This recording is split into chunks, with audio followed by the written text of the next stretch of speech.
Society के party चलाता आ तू दीपकवा के याद में आंसू बहाता रे हैं? जो अरे साइड में जो 2 पैक मार और फिर अरे तू गरीब लोग गरीब रहबा।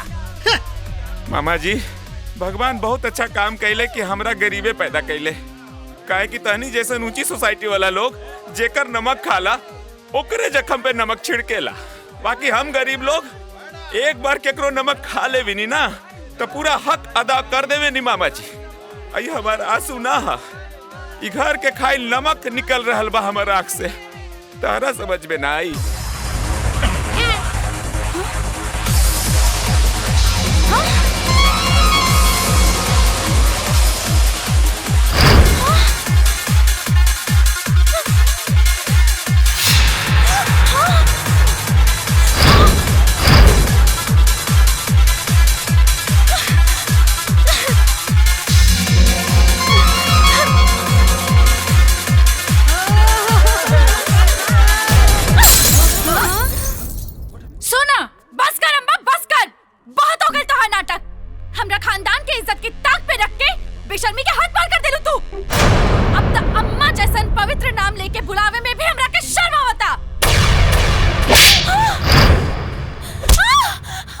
अगर अपना जबान से एक लफ्ज निकल ले तो तोर जबान खींच ले।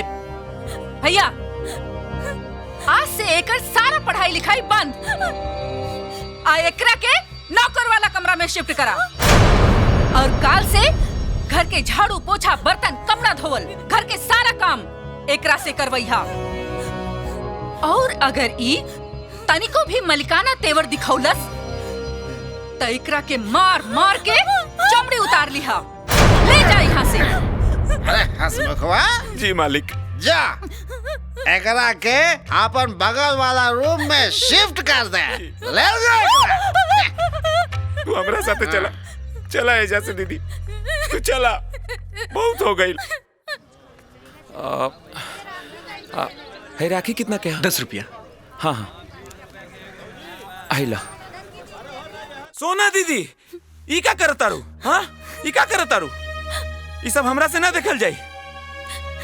रोआ जीन राखी मंगवेले रहलू, हम लेके आइल बानी। हाइला। हाँ हसमुख, अगर भैया रहते तो ई राखी हम उनकरा के बांधती। तू रुक जा, ई राखी ना हम भैया के फोटो पे चढ़ा के आवतानी। हाँ हाँ जा। कहाँ जाता रे?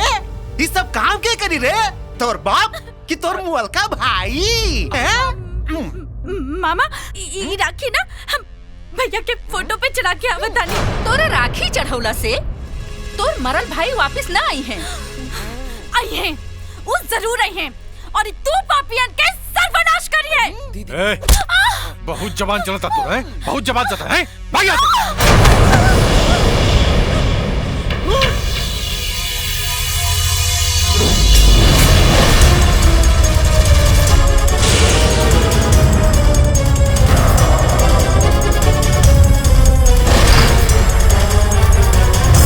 दीपक भैया हम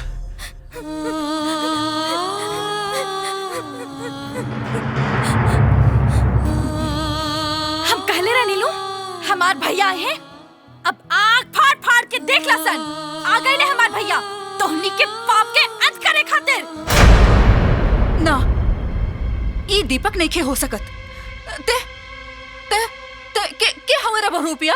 हाँ अच्छा अनरा गेल बाड़ू, लौकत नहीं खे तो चश्मा लगा ला।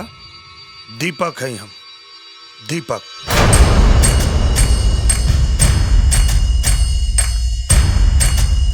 हेलो। हाँ हेलो आजी साहब। हाँ बोली। आजी साहब रहुआ तो जाना तानी ना कि दीपक के मरला हफ्ता 10 दिन हो गए। हाँ तो हमारा घर में दीपक के चेहरा वाला कौनो बहुरूपिया आइल बा, वो अपने आप के दीपक कहा था। रहुआ जल्दी आई। ठीक बा। थोड़ी देर रुक जो, आजी साहब आवत रे, वो खुदे बता दी हैं कि तिके हुए। आईजी के बुलाला, डीआईजी के बुलाला, कलेक्टर के बुलाला और मन करे तो मजिस्ट्रेटों के बुलाला। तू अपने पिछवाड़ा के पूरा ताकत लगा ला, तोरा पिछवाड़ा से हवा निकल जाए, लेकिन तू साबित ना कर पेबा कि हम दीपक नहीं। सही सोचता रहा तू लोग, एकदम सही सोचता रहा। हम दीपक ना है, हम वो दीपक ना है जो ना कि तू लोग अपना इशारा पे नचावत रहा। जब उठे कहा तो उठे और जब बैठे कहा तो बैठे। हम वो दीपक हैं जौन अब तोहनी के बंदर की तरह नचाई।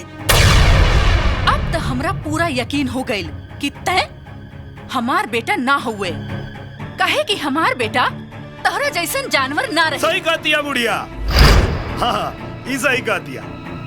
हम तोर बेटा ना है, हम तोर बेटा है ये ना है, हम तो तोर सौतेला बेटा है। भैया बहुत शुभ दिन के आइला भैया, और हमरा विश्वास के टूटे से बचा लेला।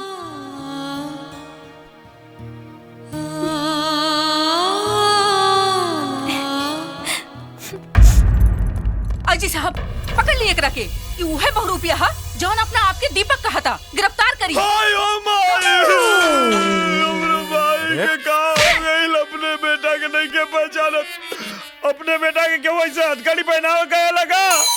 अजी साहब हम सही कहता नहीं, हमरा माई के दिमाग खराब हो गइल बा, हमसे दूर रह के। हम दीपक हैं।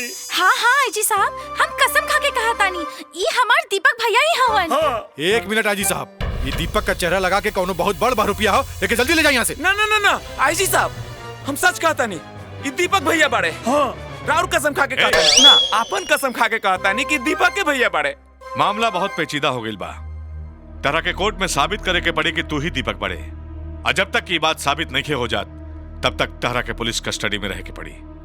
ठीक वाली पहना हथकड़ी, माई के दवाई खिए या लोगों के दिमाग के हालत खराब हो गई बा, अपने बेटा के नहीं के पहचानत। जब तक ही साबित नहीं हो जात कि वो दीपक हवन, तब तक पैसा के कौनो लेन देन मत करिया लोग, बुझला? ना ता कानून केहू के ना छोड़ेला, ये बात याद रखिया लोग। अरे बहन, अगर ये साबित हो गई कि यह दीपक है, तो हमारी जिंदगी के दीपक तो बुझा जाए। चुप करा भैया, वो अब ई कोर्ट में कबो साबित न कर पाई कि उहे दीपक है।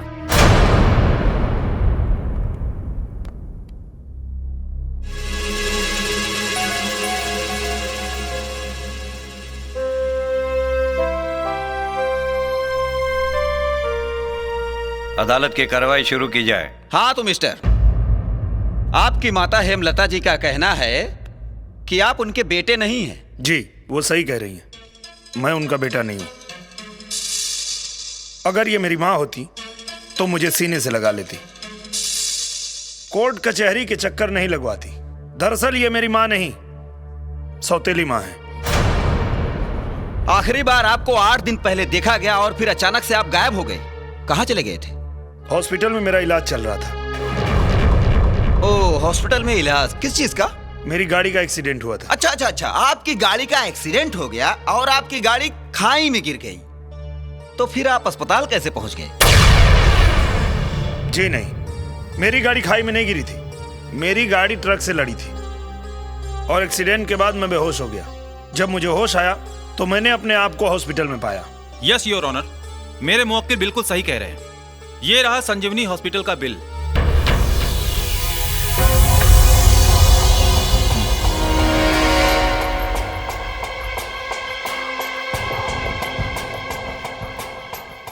योर ऑनर, मैं संजीवनी हॉस्पिटल इंक्वायरी के लिए गया था। उसके हिसाब से मिस्टर दीपक जो कुछ भी कह रहे हैं वो बिल्कुल सच है।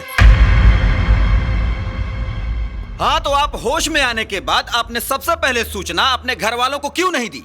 क्योंकि मुझे 3 दिन बाद होश आया और होश में आने के बाद डॉक्टर ने मुझे आराम करने की सलाह दी। 5 दिन के बाद रक्षाबंधन का त्योहार था। मैंने सोचा अपनी बहन सोना को सरप्राइज दूंगा, और 8-10 दिन घर से बाहर रहना कोई बहुत बड़ा इशू नहीं है। और जो लोग मेरी मौत की कहानी रच रहे हैं उनको पता होना चाहिए कि मैं सिर्फ 8 दिन बाद घर आया हूं, 8 साल बाद नहीं। ये हस्ताक्षर पहचानते हैं आप? वकील साहब, लगता है आप सठिया गए हैं। Order order. ये कोई भी देख के बता सकता है कि ये दीपक के हस्ताक्षर है। हाँ, ये दीपक के हस्ताक्षर है, आपके नहीं। लगता है आज भांग खा के आए हैं। जब दीपक मैं हूं तो ये हस्ताक्षर भी मेरा ही है। अच्छा, तो क्या आप ठीक ऐसा ही दूसरा हस्ताक्षर कर सकते हैं? ऐसा दूसरा क्यों? ऐसा ही कर देता हूं। कहां करना है बताइए। हाँ,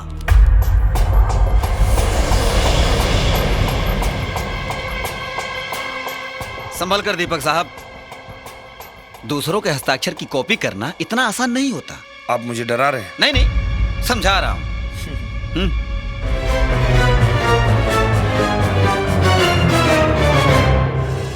थैंक यू योर ऑनर।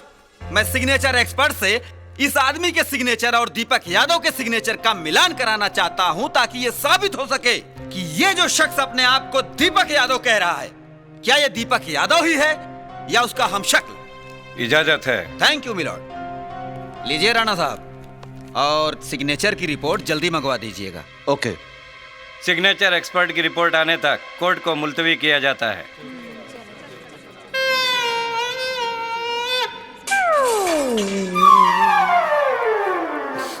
बाप रे बाप, अरे वो तो हमनियों से बड़ा वाला कमीना बुझाता। देख रहा लोग, अरे अदालत में ऐसे सीना तान के खड़ा रहा जैसे दीपकवा के हमशक्ल ना दीपकवे होके। हमारा तो कौनो बहुत बड़ सातिर बुझाता। अरे रउआ लोग झूठा ही इतना टेंशन लेता नहीं। केहू के सिग्नेचर के कॉपी कइल इतना आसान नहीं खे। कहीं कर देलस्ता, अरे तब तक हजारों करोड़ के संपत्ति गए। भैया, हम ऊ नागिन हई कि हमार काटल पानी भी ना मांगेला। हमार करोड़ों रुपए तो दूर, 1000 भी ना मिली ओकरा के।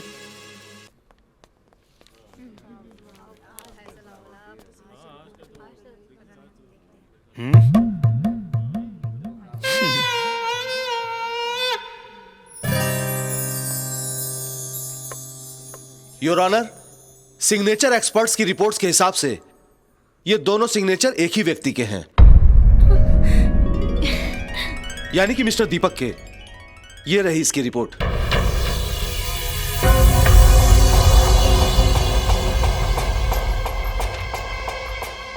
तमाम सबूतों को मद्देनजर रखते हुए अदालत इस नतीजे पर पहुंची है कि अभियुक्त दीपक पर लगाए गए सारे आरोप बेबुनियाद हैं। लिहाजा यह अदालत ये फैसला सुनाती है कि अभियुक्त दीपक ही मिस्टर दीपक यादव हैं। जज साहब, आपके इस फैसले पर मुझे आपत्ति है। आपको जो कुछ भी कहना है विटनेस बॉक्स में आके कहिए। जज साहब, ये दीपक यादव नहीं है। ये जरूर कोई शातिर मुजरिम है जो कानून की आंखों में धूल झोंककर कानून को गुमराह करना चाहता है। Objection your honour. ये मोहतरमा हमारे मुवक्किल पर जबरदस्ती का इल्जाम लगा रही हैं, जबकि यह साबित हो चुका है और कोर्ट भी अपना फैसला सुना चुकी है कि यही मिस्टर दीपक यादव हैं। जज साहब, ये दीपक यादव नहीं है। दीपक मेरा अपना बेटा नहीं, सौतेला ही सही, लेकिन मैं दीपक को पिछले 10 सालों से जानती हूँ। उसकी रग रग से वाकिफ हूँ जज साहब। जज साहब, इसमें और दीपक में जमीन आसमान का फर्क है। एक फैमिली के तौर पर मैं इसका टेस्ट लेना चाहती हूँ, जिससे ये साबित हो जाएगा कि ये दीपक यादव है या नहीं। लेकिन इसके लिए मुझे आपकी इजाजत चाहिए। इजाजत है, लेकिन आप जो भी टेस्ट लेंगी वो दोनों पक्षों के वकीलों के सामने लेना होगा। Thank you.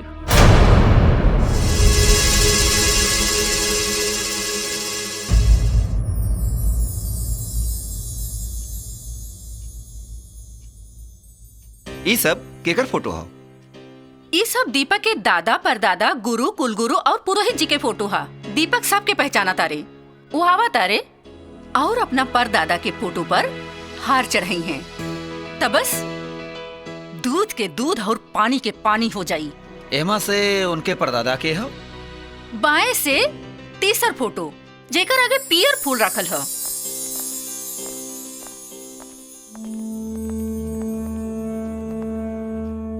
दीपक, आज तोहरा परदादा के श्राद्ध ह, याद ह कि भुला गईला?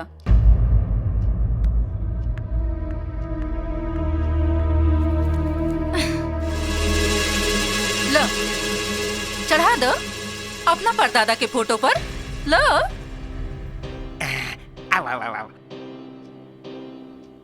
अरे का भइल, का सोचत बाड़ा? चढ़ा दो।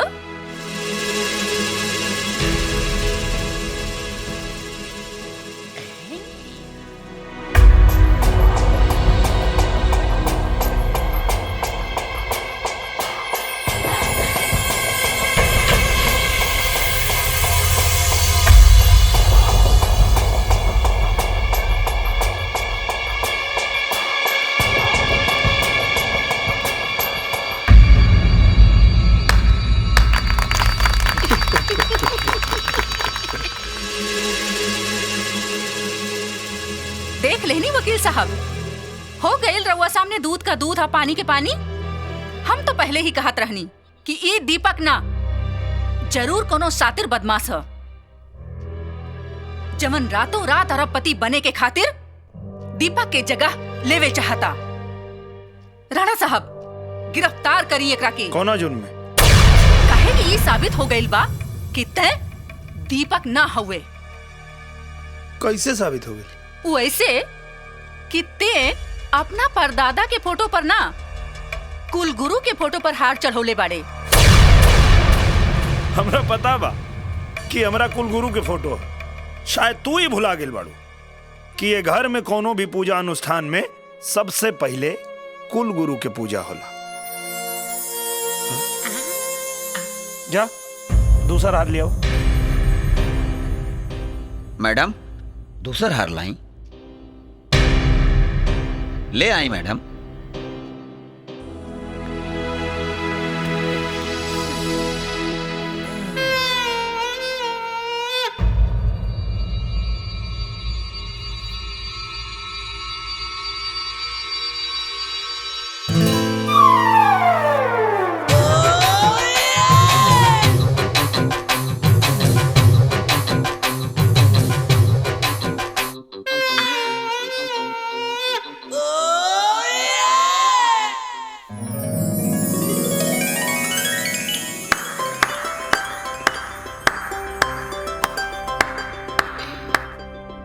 यह है ना हमरा परदादा के फोटो। तू ये घर के मालकिन हो, कैसे सब भुला जाता रो?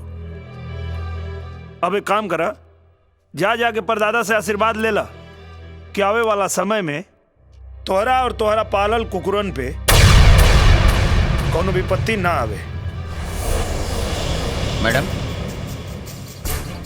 यहाँ साइन करी। हाँ, एमा लिखल बा कि हम हेमलता यादव ये घोषणा करतानी कि अभियुक्त के सारा टेस्ट लेहला के बाद ये साबित हो गईल बा कि इहे दीपक यादव हम। ली।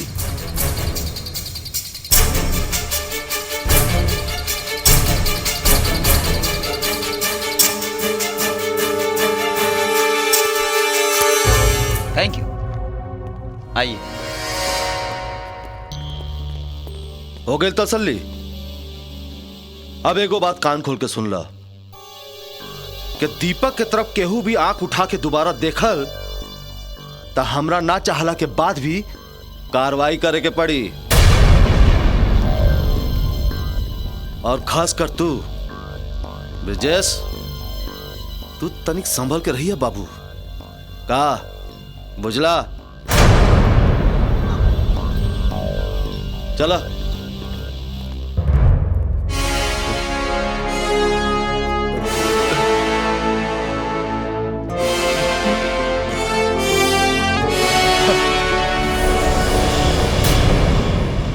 हसमुख जी दीपक भैया।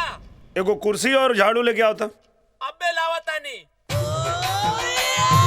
हाँ दीपक भैया। आइली। हसमुख जी भैया। हमरा गैला के बाद यहाँ का भइल रहे रे? भैया, रउआ गैला के बाद ही घर में बहुत अत्याचार भइल रहे। घर के मालकिन सोना दीदी के नौकरानी बना के ऐजा बहुत प्रताड़ित कइल गइल रहे। के कइले रह रही सब? इमामा जी। ना भागना ना, हम ना कैले रहनी। अरे ये सब तो तोहरा ही सौतेली माई के काम रहे, भगवान कसम।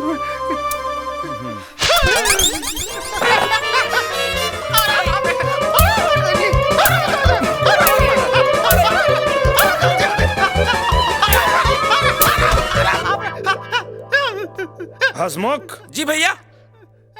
आज के बाद ही घर में झाड़ू पोछा तू लोग ना करवा।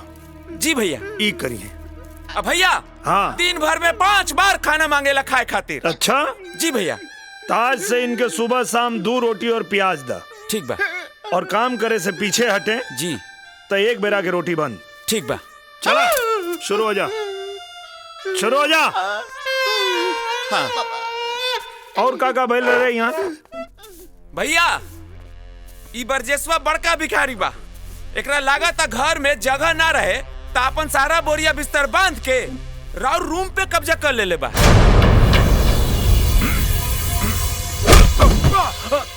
ए, रुक जाओ। तोरा और हमरा रिश्ता के बीच में सौतेला के साथ साथ माँ शब्द जुड़ल बा। वही शब्द के लिहाज करता नहीं तो अगर तोरे तरह कहीं सौतेलापन पे उतर गई तो तोर होश ठिकाने लग जाई। चुपचाप खड़ा होके देख। चल चल।